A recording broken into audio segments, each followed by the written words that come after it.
A warm welcome to you all. You are about to hear and see some valuable information. We are going to discuss a subject which is vital to the development and continued success of your legal career. If you don't recognise the importance and power of the art of communication, you risk failing to develop and enhance your own individuality in your professional life. You need to be in control of how others perceive you. Judges, witnesses, clients, and colleagues need to respect you.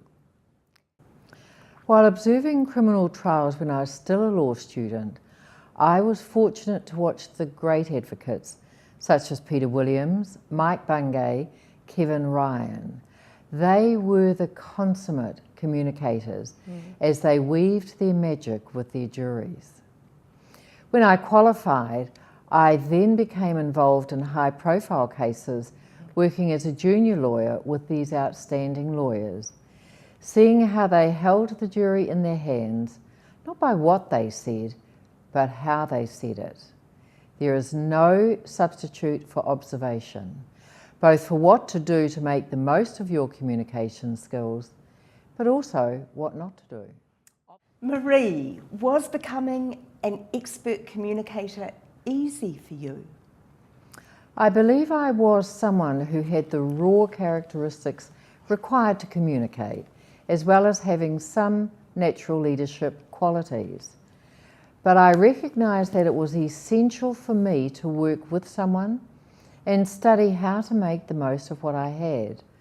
I watched, and indeed I still watch, interviews by famous hosts on YouTube and television and see what they do to make their guests open up and how they bring out the very best in them.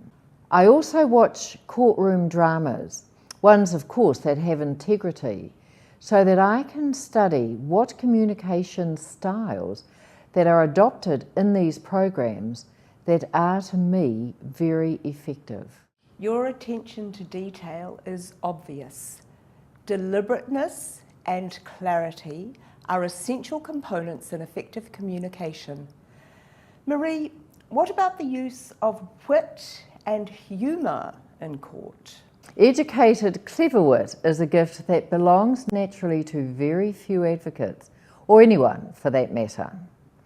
I learned very early on that trying to be witty or humorous is fraught with danger.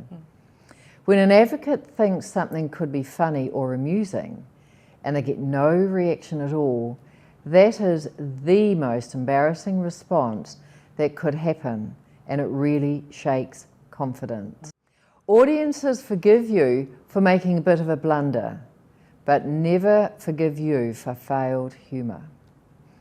Very few people are naturally entertaining, and if that is not you, save your moments until you are really sure they will work.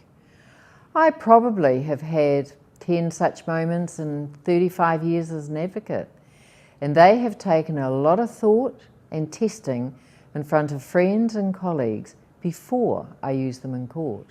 Lawyers are not entertainers, although there will be times when educated wit and a sense of humour will make for a winning case. What can lead a lawyer into embarrassing moments? Lack of preparation. If you are not well prepared and you get, for example, a curly question from the bench, or a cross-examination question results in a devastating answer, it is so obvious you can hear a pin drop. You stumble about trying to salvage the fallout, and everyone in the room knows it. The lesson is, be prepared for the unexpected. What do you consider as some of your highlights in communication? When you deliver a point that is critical for the jury or judge to grasp in terms of emotion, empathy, understanding, and you get a positive response, then you know you have successfully communicated what a given situation was really like for your client at the time.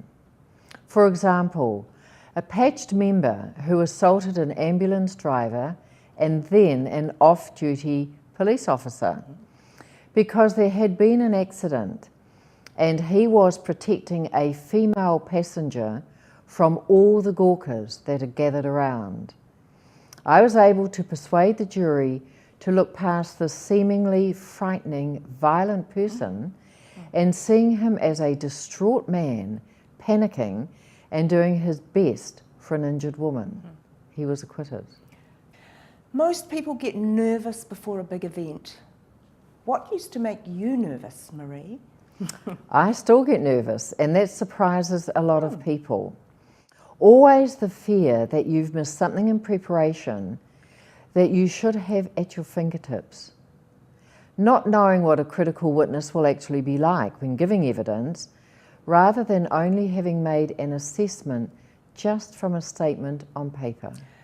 You can use your nerves to keep you alert. What do you wish you knew then that you know now? Some judges, due to the manner in which they conduct their cases and their court, can certainly make you nervous.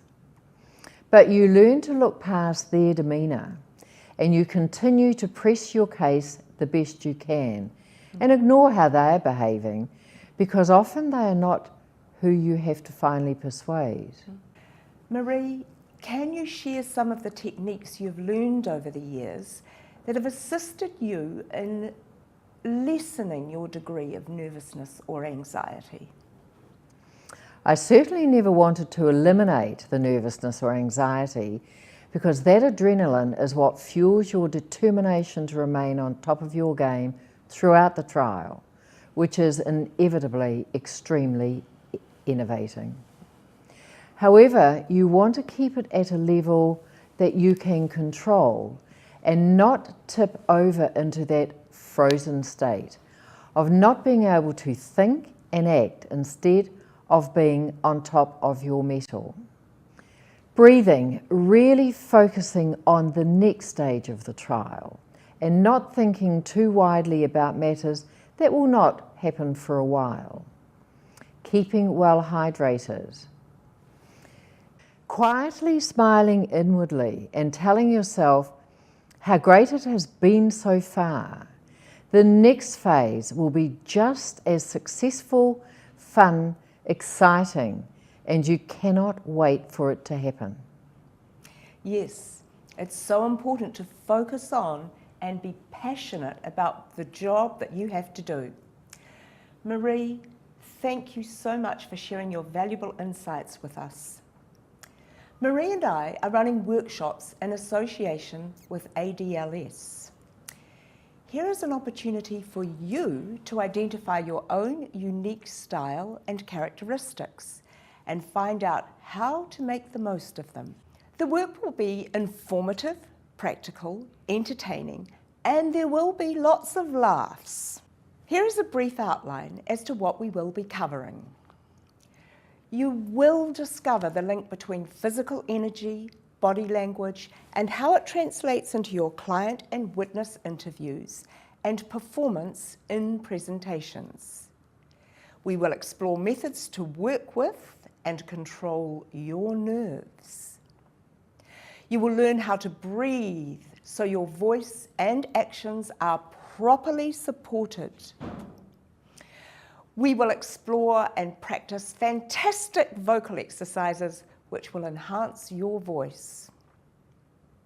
I will show you how to add variety to your deliveries by using a range of modulation techniques such as changes in pace, pause, pitch, volume, emphasis, and inflection.